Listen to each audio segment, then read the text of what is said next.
विश्रांतीनंतर आपल्या सगळ्यांचं पुन्हा एकदा स्वागत। अकोल्यातील कुस्तीपटू आणि प्रशिक्षक असलेल्या बाळू धुर्वे यानं त्याचीच शिष्य असलेल्या अल्पवयीन मुलीचं अपहरण करून तिचा विनयभंग केला। या प्रकरणी अकोल्याच्या जुने शहर पोलिसांनी आरोपीला अटक केली आहे।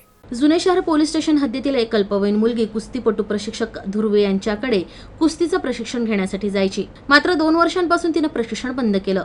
2 दिवसांपूर्वी मुलगी अचानक बेपत्ता झाल्याने तिच्या नातेवाईकांनी जुने शहर पोलीस ठाण्यात धाव घेत तक्रार केली। दरम्यान पोलिसांनी अपहरणाचा गुन्हा दाखल केला। जुने शहर पोलीस गुन्ह्याचा तपास करत असताना बेपत्ता झालेल्या अल्पवयीन मुलीचा शोध लावत असताना आरोपी प्रशिक्षक बाळू धुर्वे समोर आला। जुने शहर पोलिसांनी त्याला अटक केली। दरम्यान या प्रशिक्षकानंच तिचं अपहरण करून तिचा विनयभंग केल्याची बाब समोर आली आहे।